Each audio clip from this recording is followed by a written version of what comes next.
From Gimlet Media, this is The Pitch. I'm Josh Muccio. So earlier this year, we asked for your feedback on the show. And the number one request we got was, can you share more updates from past startups who've been on the show? What happens after the money hits the bank?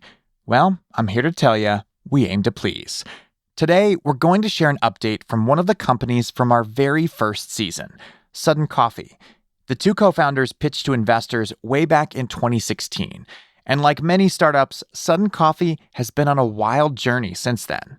So we're going to listen back to that pitch, and then I'll be catching up with one of the co-founders to hear where the company is today.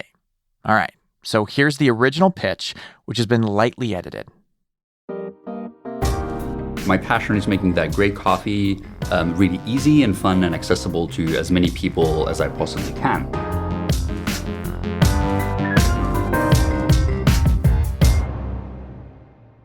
Today, we hear from two co-founders who think they've figured out the secret to making premium instant coffee. Now, can they get investors to put their bucks behind their beans?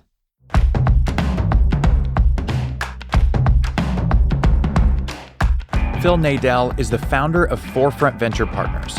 In pitches, you'll hear him put the focus on the hard numbers. I don't like the model. I'm not seeing the path to recurring revenue. Jillian Manis is here representing Structure Capital. When she invests in a company, it's because she believes in the founder and their mission. I always tell founders that early stage investors are actually co-founders. Jake Chapman's here with Gelt VC. He has a keen eye for detail and makes sure to dot his I's and cross his T's before he invests. There are a ton of operational issues that you haven't had to address yet. Howie Diamond founded the VC firm Ranch Ventures. He's not afraid to push founders to really defend their company and sell him on why he should invest. Everything you described can happen on an iPad, but you're saying that it should happen on a mirror on a wall. That's not convincing to me.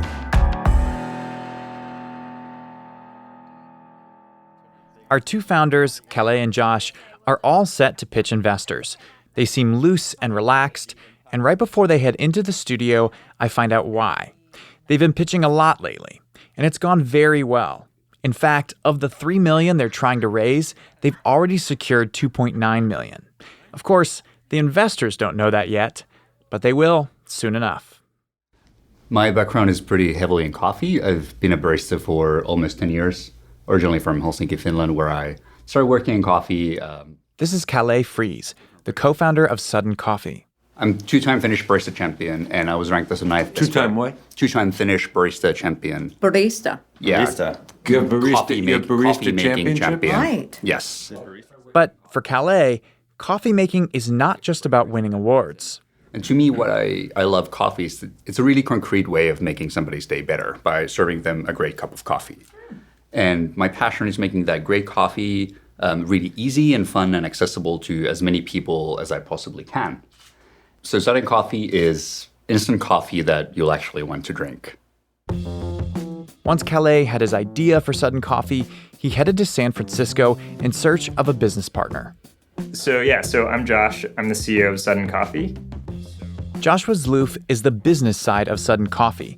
Previously, he was a consultant at McKinsey doing supply chain. Then he went to Groupon, and then another food startup. Yeah, so my background is half operations, half tech. And so for me, it's, I'm really passionate about how you can deliver really awesome offline experiences using technology. So Kalle and Josh joined forces, and they were all set to start selling instant coffee. But I know what you're thinking. Doesn't instant coffee taste really bad? Fundamentally, instant coffee is liquid coffee that's dehydrated. Right. And it's been around for a long time, and everybody knows it's not great, right? And how it works is that the huge companies that make it so far get basically the cheapest, crappiest coffee around, roast it very dark, and then they extract it at very high temperature and pressure, actually twice, so that you get 3 times as much stuff out of the beans as you would normally get when you brew the coffee. Then that liquid, which is like really woody and bitter, is boiled down and sprayed with hot air. So you get rid of anything delicious that might be left in there. So you have a lot of this powder for very cheap, but it doesn't taste great. Basically, we've all gotten accustomed to bad instant coffee because it's always made as cheaply as possible. But Kalle figures out how to dehydrate high-quality coffee into a powder that, according to him, tastes way better. And that turned out to be Southern coffee. Yeah, so tell us about the process. Did you develop the process? Yeah, is this a patented process? It's proprietary. It's a trade So it's not secret. patent. It's not patented currently. There's no patent around it. There's no defensibility, really. Well, I don't think that having no patent means that there's no defensibility. What Kalle means is that his process of making instant coffee is what's special. They don't need a patent because they have a process that's a trade secret. Kind of like how KFC doesn't have a patent on their fried chicken. They just have a secret recipe. Once they developed this secret process of scalably producing their instant coffee, Kalle and Josh were ready to launch Sudden Coffee. And we're now at the point where we're trying to raise a $3 million round to really help us get to the next level of scale, both from a capacity standpoint but mostly from a marketing standpoint. Yeah, who wants coffee, by the way? So I don't drink coffee. I don't The need funny thing is, I don't drink coffee, but I used to drink coffee. So I figure I'll take a sip because I used to love coffee. Okay. So this is not going to kill me. I'll take a sip. Just take a sip. Yeah. Only one of our investors actually drinks coffee. This is not great news for our founders who are trying to sell them on how good Sudden Coffee is. Nonetheless, they proceed undaunted, with Josh pulling tubes of Sudden Coffee out of a box. He pulls off the lids, empties the powder into a couple of mugs, and adds hot water. Then he hands them out to Jake and Jillian, the only investors who volunteered to try the product. The question for me is, to you guys, how did it taste? So normally I drink coffee with some cream and some sugar. Right. And this is just black. And it's actually not bitter at all. Like it's really It's not drinkable. Yeah. It's not, a lot of instant coffees are like Keurig coffee, which I guess is not instant, sort of instant. It's pretty watery, really light. This is definitely a better product. Like it's more full flavor. Does it taste like, what you get at Starbucks? I think Starbucks coffee is atrocious. I think their brewed coffee is So atrocious. is this better than Starbucks? Better than Starbucks. This is. Yeah, the brewed coffee is better than Starbucks. And the other stuff at Starbucks is delicious, but it's because they put all the other stuff in it, right? Yeah. It's good. It's not as good as like a great cup of coffee at Phil's would be, I think, or Blue Bottle. Okay, so according to Jake, Sudden Coffee is better than Starbucks. And if you've driven down a street, any street lately, you probably know Starbucks has a pretty impressive market share. Could Sudden Coffee be the Starbucks of instant coffee? How big was the instant coffee market? 35 billion In the U.S. or global? worldwide. Didn't I hear that, actually the U.S. is the lowest market for instant coffee? That's correct, but we're not targeting the people who drink instant coffee. We're targeting people who go to Blue Bottle and who kind of realize that they first of all are willing to pay several dollars for a cup of coffee. Right, so where do you fit in that model? I'm just confused. Where does instant coffee fit in that model? Is it for that? Is that the target demographic? Who are you really targeting? I mean, I think ultimately we're creating another alternative way of drinking good coffee. So it's not meant to replace going out to a coffee shop when you have a chance to do that. It's not meant to brew coffee at home.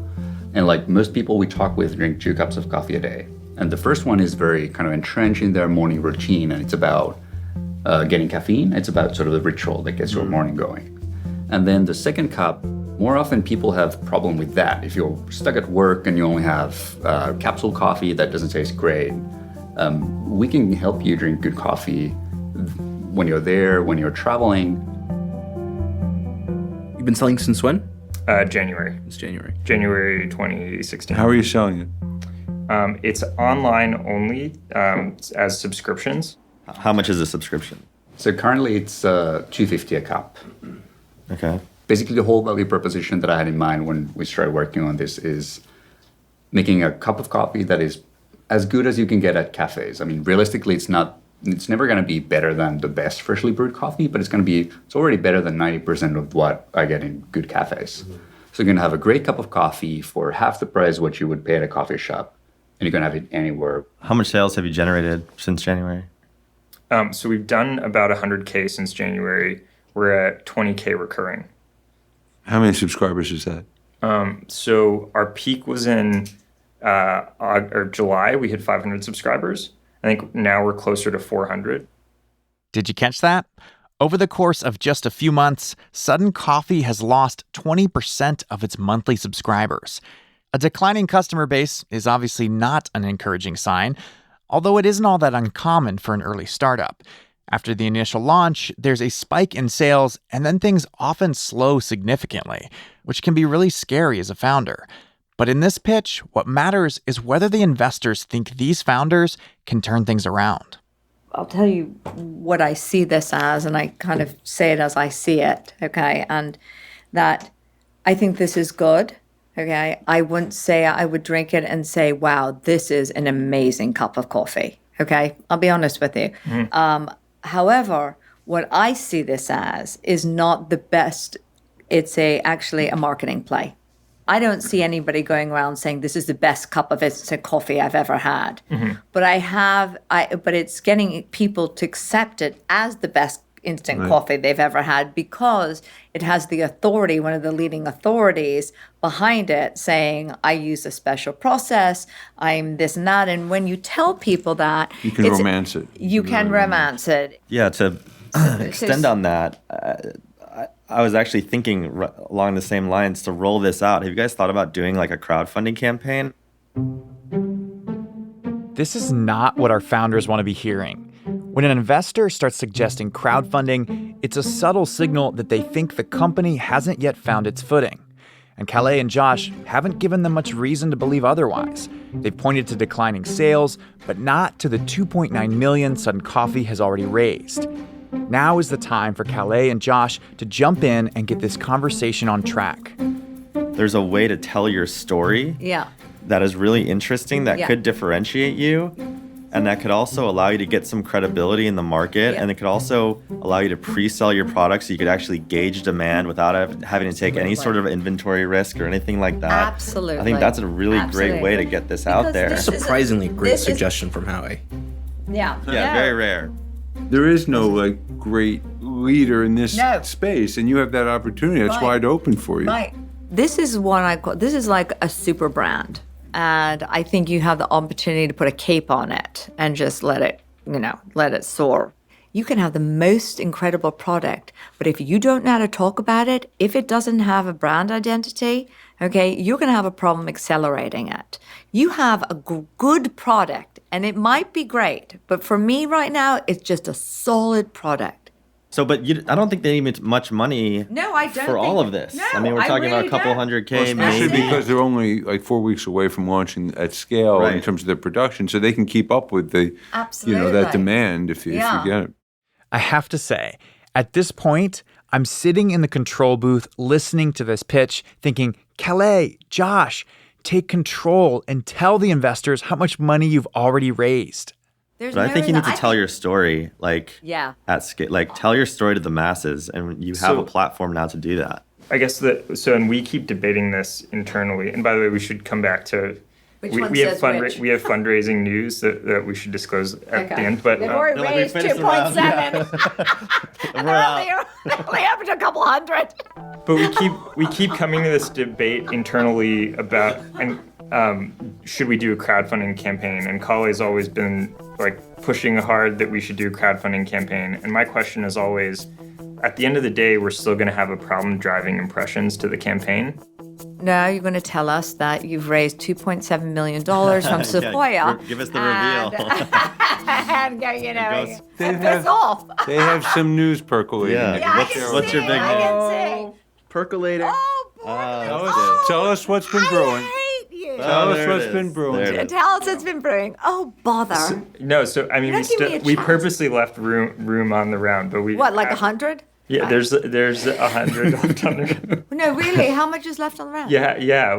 There's 100? There's 100 left on the round. Okay, you know wow. So you raised 2.9. We raised 2.9 from Charles River Ventures is our lead, and then this is our second round. So we raised 500K a year ago. Mm-hmm. At what valuation? The valuation on this round is 6.25 pre. After spending half the pitch coming up with crowdfunding and marketing strategies, the investors find out that Sudden Coffee already has $2.9 million in the bank.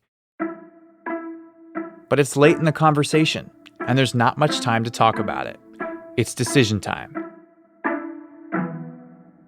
Here's Phil. Well, let me just say that I'm not a coffee drinker, so I don't have a lot of passion about this space. It's difficult for me because I don't go to coffee shops, I don't drink coffee, and I think the brand is very powerful, right? And that is extremely cool, and I'm going to pass. So Phil passed. Here's Howie. I mean, you could have probably launched a crowdfunding campaign, come back around and raise money at a much higher valuation. But, because like right now you're diluting yourself by you're giving up like half the company. I don't drink coffee. I don't really do a lot of consumer product good companies that much. So it's probably not the right fit for me. All right, so Howie passed. Only Jake and Jillian remain. Maybe the founders have some hope with Jake, though. He hasn't said much, but he's the only one in the room to actually finish his cup of sudden coffee. No, I am a coffee drinker, right? I drink at least 2 cups a day, probably more like 3 on average. I think it's a good cup of coffee. It wouldn't replace like a Philz or a Blue Bottle for me, but I know that's not the market you're going after. But my biggest problem, though, is that for me, place is very important. It's like physically being there. And it's because I want to get out of my home office for a while, or I had a meeting somewhere and then I've got another meeting in an hour and I need a place to park it, right? And I'm just not the right consumer. And so for me, it means I'm probably not the right investor. And so I'm going to have to pass. So Jillian is the only investor left. Of all the investors in the room, she's the one who had the clearest vision for how to build the brand of Sudden Coffee.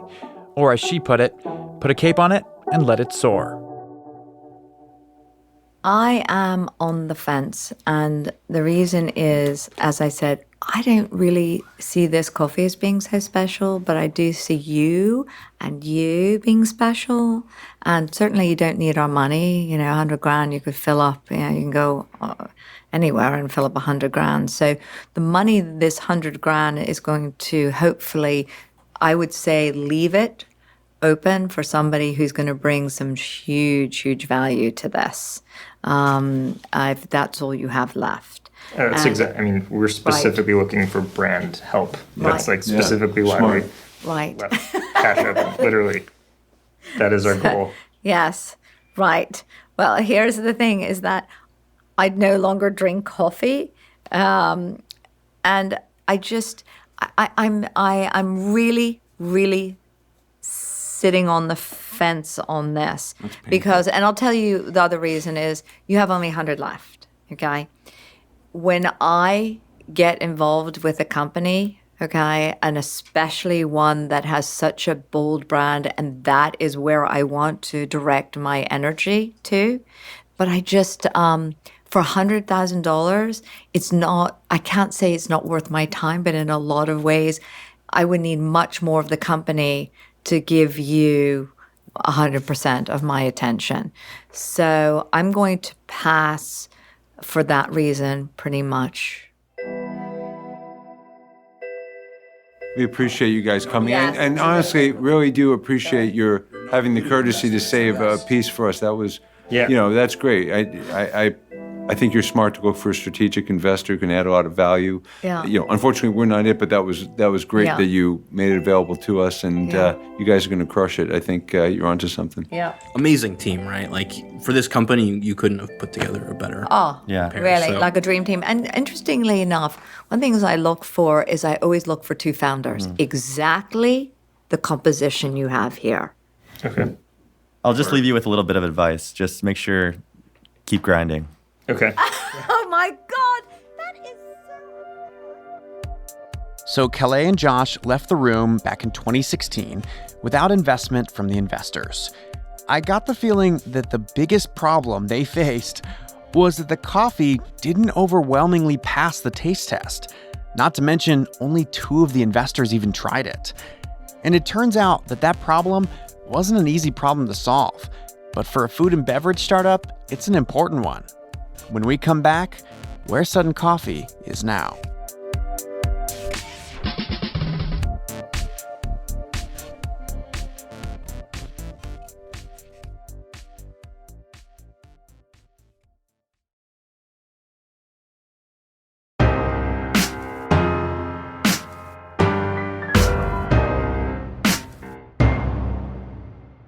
Welcome back. When I first caught up with Josh Zloof about 1 year after they first pitched Sudden Coffee on the show, some big things had already happened. Despite the fact that they had just raised almost $3 million from investors, a couple months later, Kalle, the award-winning barista co-founder, left the company. He and Josh are still good friends today, and Kalle actually went on to found another coffee startup. But back at Sudden Coffee, Josh realized that he was marketing to the wrong people. While they were busy trying to grab millennials, the people who were actually buying Sudden Coffee were middle-aged suburbanites.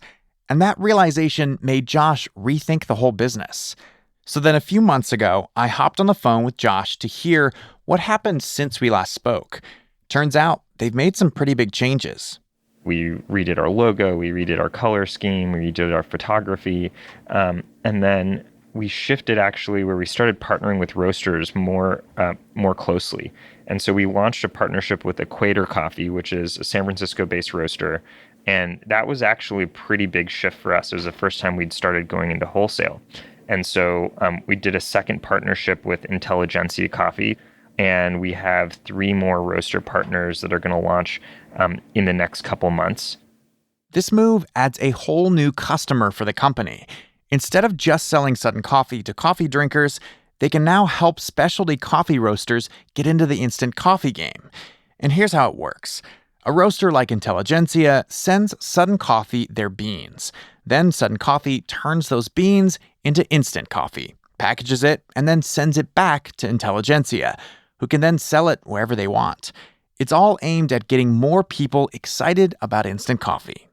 So before we had to convince you that it was a good subscription, and we had to convince you that we, roasted and made good coffee. And then we also had to convince you that instant coffee is this great thing you should try. And so we wanted to strip all of that away. And so instead of trying to focus on all of those marketing messages, we were like, okay, let's just sell you on the idea that instant coffee can taste really awesome. And everything else, don't worry about it. It doesn't have to be subscription. So let's put it everywhere. Let's work with roasters that you already know. And it's still, it's still co-branded. It still says brewed by Sudden, sort of like an Intel inside. That is a big shift from what you originally pitched, though. Wow. Yeah, totally. While Sudden Coffee was figuring out its business model, there was another problem they had to solve. Their coffee didn't taste that good. We thought it would be way easier, but getting the brewing right has been really hard. We were fine-tuning it, and eventually, the flavor just wasn't working. And so it was one of these moments where we've invested a bunch of time and resources on this, and it's just not working. So how did you know it just wasn't working? Were customers complaining about the taste? Yeah, we weren't happy with the taste. Yeah, Josh, I remember breaking one open with my wife, and we were drinking it. We're like, this just isn't that great. I know that Kalle is this coffee champion, but it's better than normal instant coffee, but it's still not that amazing. Yeah, it was one of these take a hard look in the mirror and realize, hey, it's not it's been a year and it's not getting there, and it's just not happening. Was the company not growing? Yeah, that was, I think that was a problem as well, where our retention scores on subscriptions went way down from what it was before. But it was really hard to figure out because customer taste is really subjective. So there's still some people who like the old process. You're about to disappoint them. Yeah, but so around that time we were like, okay, we whiteboarded out all of the ways that we could brew that were different, but going back to the basic chemistry of it, what are all the different things we could do? Tweak temperature, pressure, grind size. Could we do it in giant vats? Could we can we find machines? What are all the things we could do? And I had a friend of a friend. He used to work at Apple. He's a mechanical engineer / chemical engineer PhD, and he got really excited about it. And so he helped us brainstorm a real research project where we were going to actually do this the way that you would do scientific research. So you brought on a new kind of inventor, not a coffee inventor, a process inventor. Yeah, exactly. And so this was around May, and he had a couple really big breakthroughs. And then along the way, we also got an inbound email from this company that had basically a solution, a machine that would hit the nail on the head for one of the improvements we needed to make on brewing. And it was one of those moments where the universe sort of just presents you with an option. And we were looking for, this specific technology. And so when we got the email on our support line, and I happened to look at it, I happened to be reading the support line that day, and I was just like, oh my God, this is like exactly what we're looking for. And so it was like this crazy moment. All right, so like let me get this straight. So you are like redesigning your process from the ground up, and like you don't know where you're going to get all the pieces to it, but then this one piece, somebody emails you and is like, "Hey, we would like to sell you this machine." Exactly. Yeah, like literally that. And then we went over and did a taste test, and we were just like, yeah, this is probably like one of the moments I remember the most of like tasting this coffee and just having this, oh my God, like this is good. Like, we can't believe this is real. This is like by far the biggest breakthrough in Sudden Coffee since we started. And it's going to allow us to drop the price of Sudden down to below $1.50. It's currently around $2.75. And yeah, that's pricey. Yeah, exactly. So it'll be $1.50, and it'll also allow us to triple our margin. We've been sitting at $2.75 with a 20% margin. And one of our investors was like, there's no way you can build a brand with that. Like you need to make it way cheaper. You need more margin. And exactly. And so we'll hopefully be able to sell it for $1.50 with closer to a 75% margin. And that's a big difference. It's huge. 20% versus 75%. It's like, yeah. I mean, it's night and day. So for the first time, it'll be, like we believe at that price point, Sudden can really go mass market. Yeah. But I think we realized that, it's important to take larger bets.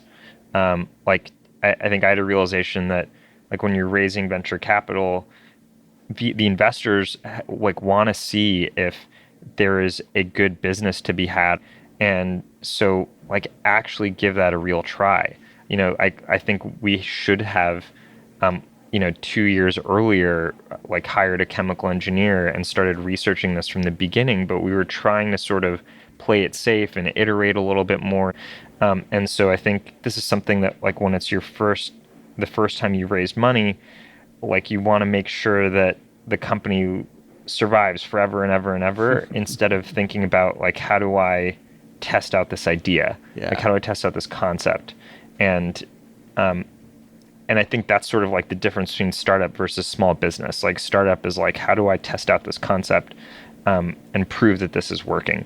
Yeah. You were thinking, like, let's not waste or burn through our investors' money too fast, when you should have been thinking, how much can we experiment with this money? How many experiments can we do in the quickest period of time?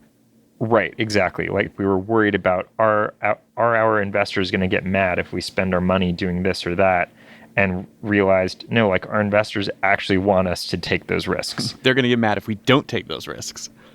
Exactly. That's so interesting. Yeah, and I think that's where, like, for a startup, you really need to be looking for these exponential increases. You can't be, like, we can't be selling 10,000 cups per month and worried about selling 11,000. We have to be thinking about how we get to 100,000.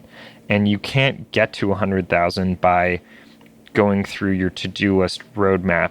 And so it's the combo of investing a lot of time in the upfront strategy, like really thinking through those details, and then kind of like putting it out into the universe, I think is that, like, when I look back at all of the major things that happened with Sudden, it was through that process. Huh.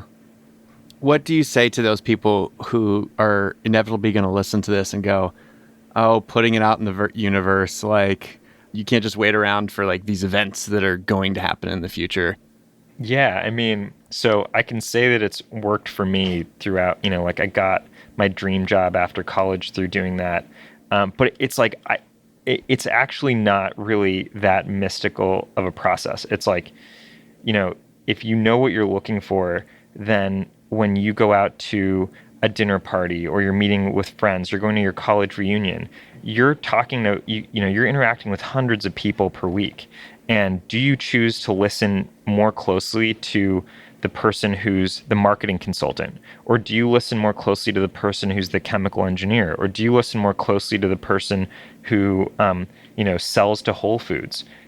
Like these are people that you'll run into within a few weeks if you're like getting out there and you're talking to people, or you're doing online research, or you're listening to podcasts. Like which podcasts do you listen to? And so if you can reduce your list down to like, these are the most important 3 things I'm looking for strategically, all of a sudden, like you can't tune into more than a few things in a given week. And so it's just about tuning into the right things. What I'm hearing you say, a different version of what you're saying, is basically it's just a matter of actually knowing what you want, so that when those things actually cross your path, you'll seize the opportunity, you'll see it. Exactly.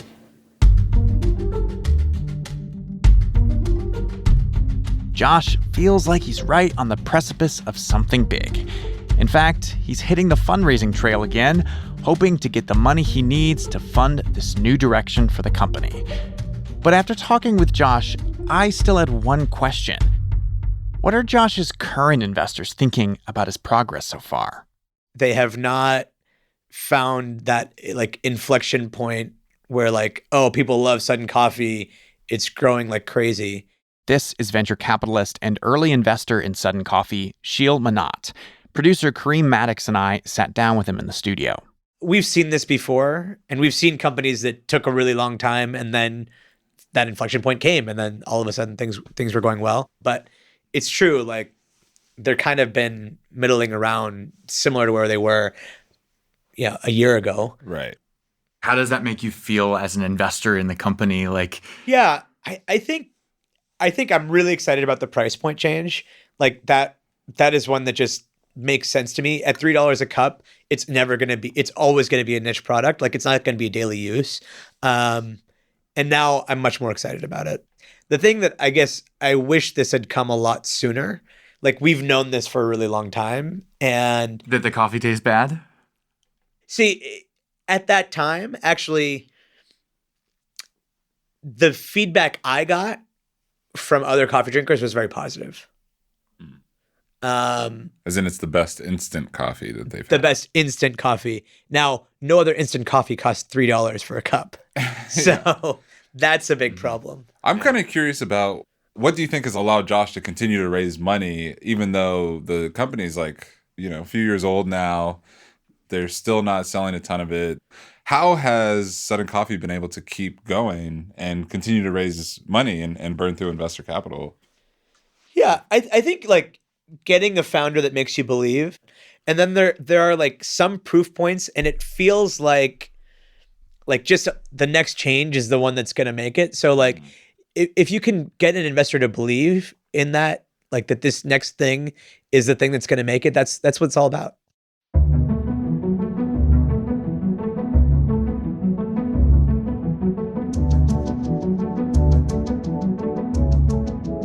The new version of Sudden Coffee is just about ready, and Josh is eagerly waiting to hear what hipsters and suburbanites think of his new brew. So we'll soon know if the grind has been worth it.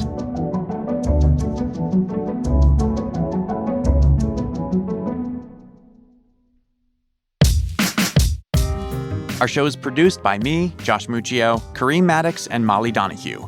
We are edited by Blythe Terrell. The original Sudden Coffee episode was produced by Asta Chaturvedi and Rob Zipko, and edited by Devin Taylor, with special thanks to Colleen Pellissier and Allison Behringer. Original music composed by the Musemaker, Bobby Lord, and Edwin. Theme music by Breakmaster Cylinder. We were mixed by Enoch Kim. Lisa Muccio planned the recording of this pitch, and if you're a startup founder, you can apply to pitch by going to this web address, thepitch.show/apply. We'll be taping another round of pitches in April of 2019. So hustle up.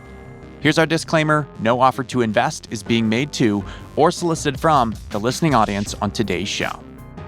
You've been listening to The Pitch from Gimlet Media. We'll be back with a brand new episode next week.